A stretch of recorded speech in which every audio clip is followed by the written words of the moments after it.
বুজুর্গের কথা কোরআনে আছে, কামাথালিশ শাইতানি ইয ক্বালা লিল ইনসানি কফুর ফালাম্মা কাফারা ক্বালা ইন্নী বারীউম মিনকা ইন্নী আখাফুল্লাহ। সুন্দর মুফাসসিরিন ইকরাম তাফসীরের ভিতরে একটা ঘটনা উল্লেখ করেন। বহু আগের জামানায় একজন পাদ্রী, এই পাদ্রীটা বহুত বড় বুজুর্গ ছিলেন, গির্জার ভিতরে ইবাদত করতেন।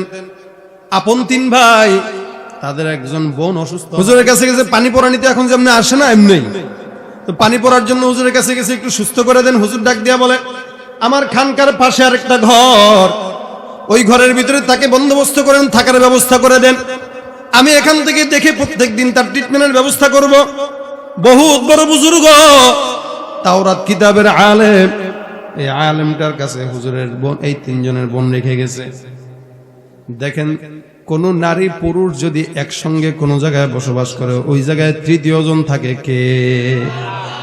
যত বড় বুজুর্গ, বুজুর্গগিরি নাই, থাকে না। আরবিতে একটা কথা আছে, এই কথাটা হইল দাআল ইলম বাইনা আফকাজিন নিসা। ইলম বলেন, এটা তো ইলমের ব্যাপারে আসছে, ইলম বলেন, ক্ষমতা বলেন, যা কিছু বলেন, নারীর 2 রানের সিপায় শেষ। এটা দামি একটা কথা, মানে নারীর কাছে পুরুষের সবকিছু শেষ, যত ক্ষমতাবান হোক। এই কারণে উচিত হইল ওখান থেকে হেফাজতে থাকা, নিজেকে বাঁচায় রাখা, যতটুকু পারা যায় নিজেকে বাঁচায় রাখা। আর এই জামানায় তো আরো জরুরি বেশি আমাদের জন্য, কারণ গুনাহ করা এই জামানায়, আগের জামানায় কঠিন ছিল, আর এই জামানায় গুনাহ করলে টাকা পাওয়া যায়। আগের জামানায় গুনাহ মানুষ টাকা দিয়ে করত, আর এখন গুনাহ করলে টাকা পাওয়া যায়। টাকা দিয়ে ডাকবে আপনারা, গুনাহ করো, গুনাহ করো, গুনাহ করো।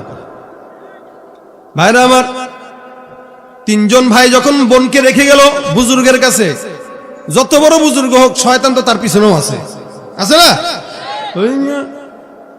24 ঘন্টা আমাদের পিছনে শয়তান লেগে আছে। যে যত আমলদার বেশি, ওর পিছনে শয়তান বেশি। গুনাহগারের পিছনে তো শয়তানের এত মেহনত করা দরকার নেই, ওর তো আছেই, শয়তানের শিষ্য। কিন্তু শয়তান কারে টার্গেট করে? যে শয়তান থেকে হেফাজত থাকতে চায়, ওরে শয়তান টার্গেট করে বেশি। এখন 1 দিন, 2 দিন, 3 দিন, 4 দিন সেবা করতেছে, সেবা করে। তো হঠাৎ করে একদিন নারী দেখতে এই হুজুরে এর একটু আসক্ত হয়ে গেছে। তখন তার পর্দার বিধান ছিল না। চেহারা দেখে আর কেমন ভালো লাগে, ভালো তো লাগবে। নারী না, একটা পুরুষ নারীর প্রতি টান থাকবে। আল্লাহ পাক ফিতরাতান ভাবে এই টান দিয়েছে। আদম পয়গম্বর আল্লাহর কাছে চায়, আল্লাহ এই জান্নাতের ভিতরে আমি একা একা বসবাস করি, আমার তো মজা লাগে না। আরে কি লাগবে?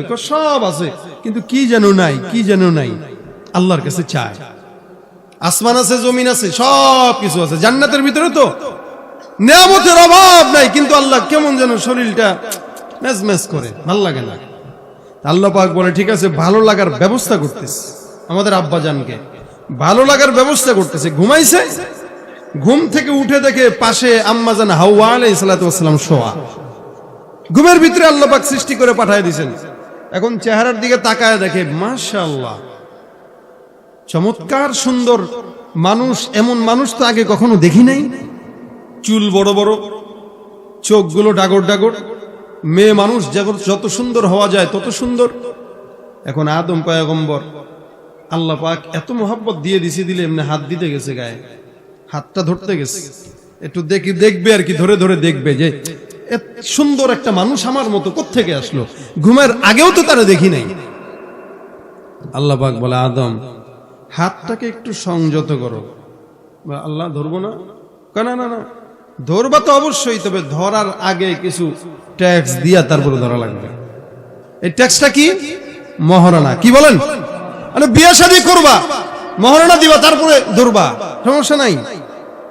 এই যে ধরতে গেলেন, এই আগ্রহটা, নারীর প্রতি দুর্বলতা, ভালোবাসাটা দিছেন কে?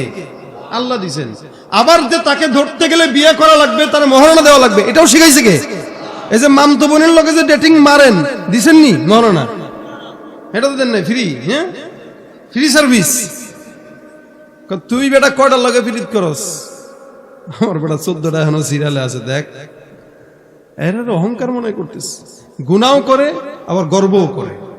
গান কয় মানে গানের কনসার্টে যে আবার গর্ব করে, সিগারেট টানে গাঞ্জা টানে আবার গর্বও করে, বলে আমি কি টানি তুই কি টানোস বেটা, তুই খাস আকিস আমি খাই পালমল।